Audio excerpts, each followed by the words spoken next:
Ako, isa akong Ilocano. Galing akong Isabela. Pareho kaming maitim ni BBM. Sa totoo lang, may affinity ako kay BBM.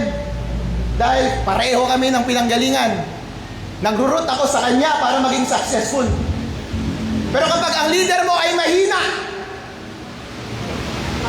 at push over, tinutulak-tulak lamang siya ng mga influensya sa paligid niya, may tiwala ka pa ba sa kanya? Wala na po. Wala na pong tiwala ang taong bayan kay BBM. Dahil inuuto lamang siya ng mga sinasabi nilang makaprogresibo ng mga grupo, mga pinklawan at mga kaliwa. Sila ang nag-iimpluwensya sa kanya, pero wala naman siyang pakinabang. Nagpapadala siya sa kanila. Bakit po? Ina-undermine ng mga makakaliwa, mga pinklawan, si VP Sara Duterte. Dahil gusto nilang maging presidente sa susunod. Pero kung iisipin mo, BBM, mananalo ba sila o hindi? Hindi sila mananalo. Hindi mo sila matanalo.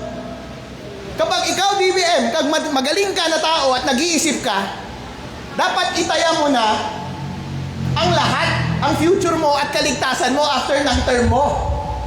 It's either tataya ka kay Sara o tataya ka sa kalaban ni Sara.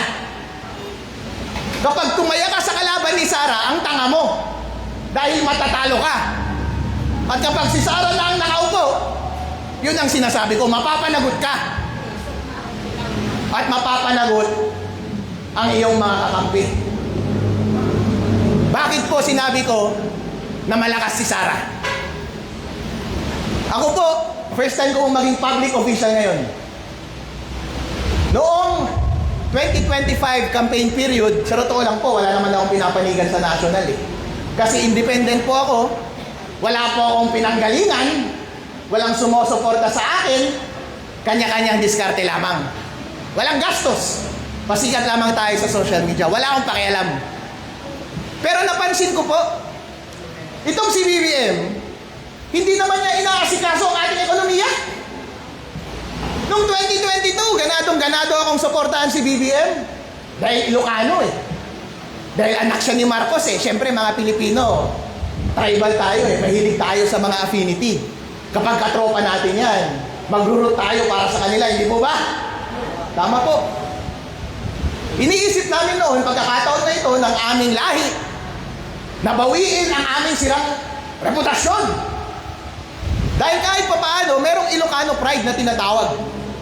Kasi noong naging presidente si Ferdinand Marcos Sr., may konting pride na ginawa. Kahit papaano, naiangat niya konti ang ating ekonomiya at proud tayo bilang mga Pilipino sa buong mundo. Pero sa mga huling panahon ng kanyang pamumuno, ninakaw niya ang pera ng taong bayan. Nakakahiya. At siya ay bumagsak. Pero yung pride na nasa puso namin, nandun pa rin. Noong siya ay bumagsak, nahiya na kami. Nakakahiya. Ano bang ipagmamayabang mo? Matalino nga si Ferdinand Marcos Sr., meron siyang nagawang mabuti sa ating bansa. Kurap naman! Binawi naman niya sa korupsyon.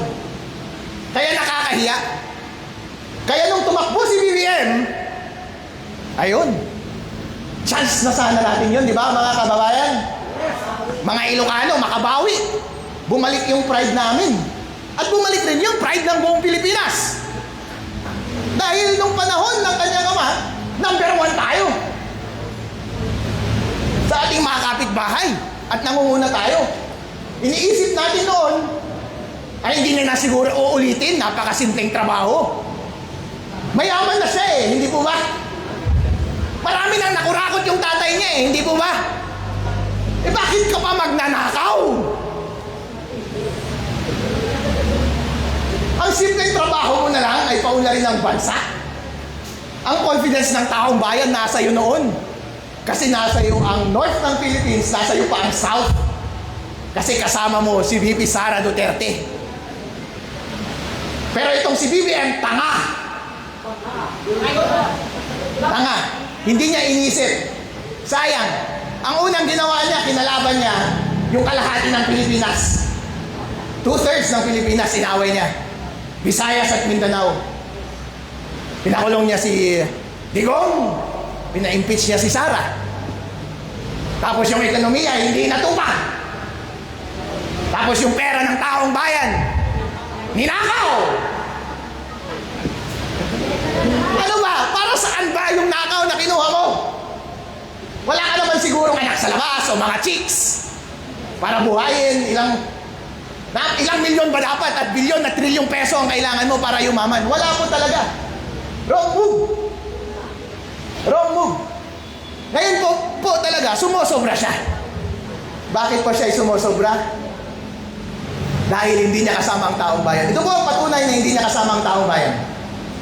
Noong 2025 po, nung panahon ng eleksyon, tulad ng sabi ko po, kapag tinanong mo ang ordinaryong tao doon sa Northern Luzon, dahil doon po ako galing, lahat kami may affinity kay BBM.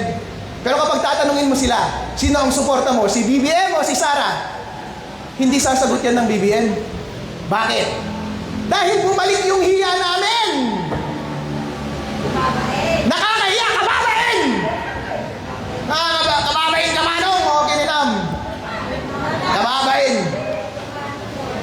Pero, marami sa amin nung una, tulad ng mga Bisaya at taga Mindanao sa inyo. Ngayon, di ba, hate nyo si BBM? Wala naman kayong affinity kay BBM, di ba? Kasi nung una, hate nyo rin siya. Nainis nga kayo dahil dapat si Sara president noon, di ba? Actually, ganoon din kami kay Sara noon. Ang affinity namin kay BBM, neutral lang kami kay Sara. Pero ngayon, noong panahon na yun, pagtanungin mo, sino ang gusto ninyo? Sara ang sasabihin. Bakit po? Dahil ang ordinaryong Pilipino, gusto nila yung nasusukat, yung karakter ng tao. Kapag una nakikita nila, hindi ka pa na-testing ng adversities sa public, ay wala pa silang sentimiento para sa'yo. Pero kapag inaapi ka, at no-survive mo yung pangapi, at marunong kang ipaglaban ang iyong sarili, marunong kang ipaglaban ang iyong mga kababayan, makukuha mo ang damdamin ng bawat Pilipino. At yun yung nagawa ni VP Sara Duterte sa Northern Luzon.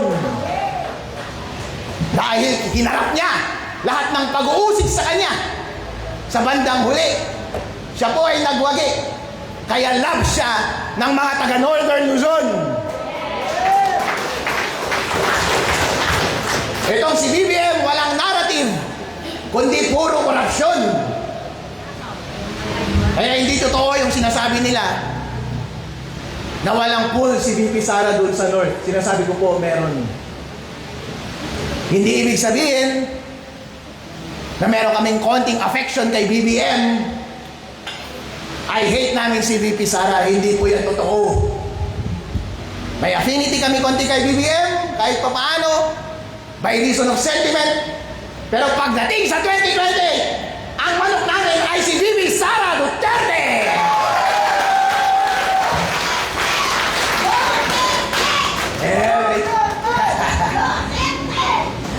Yan po ang totoo. Yan po ang totoo. Dahil yan po ang journey ko din bilang individual. Kailangan po natin pumanig doon sa taong number one. Kahit sabihin po nila, ang parating sinasabi nila, kung kani-kanino kayo pumapanig, hindi naman perfecto yung tao na yan. Okay lang na hindi perfecto. Isa lang naman ang may posibilidad na manalo eh. Kaysa naman magnangaw-ngaw ka dyan nang kung ano-anong sinasabi mo, hindi naman mananalo yung manok mo. Anong maasahan mula sa'yo at mula sa panig ninyo? Hindi po ba? Kaya yun po ang dahilan. Kaya't ang buong Pilipinas, kung mag-stake sila ng future nila, i-stake nila sa tao na may pinakamalakas na posibilidad na manalo. At ibibigay nila yung confidence nila sa kanya. Kaya ang suporta ng buong Pilipinas ay kay VP Sara Duterte ngayon.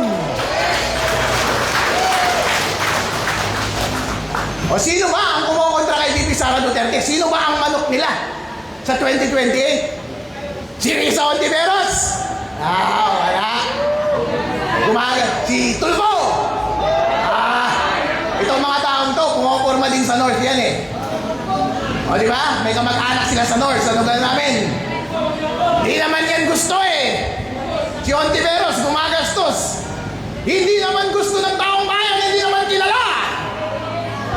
Kaya alam natin na hindi sila mananalo. Tama po ba? Oo, tama po. Kaya BBM, ang tanga mo talaga. Kapag mawawala ka na dyan at si Bibi Sara na ang presidente, kawawa talaga ang pamilya mo. Kaya mag-isip-isip ka ngayon. Sabi nga ng iglesia, hindi po ba? Sabi ng iglesia noon, we rest on the statement of President Bongbong Marcos na ayaw niya ng impeachment dahil pampagulo lang ng impeachment. Hindi po ba? Eh ngayon, hindi natin alam kasi push over itong idol natin eh. Mabilis mautok. Ngayon po, inattempt ulit nila na pabagsakin ng imahe ni VP Sara Duterte sa pamamagitan ng impeachment trial, mini-trial nila sa Committee on Justice doon sa House of Representatives.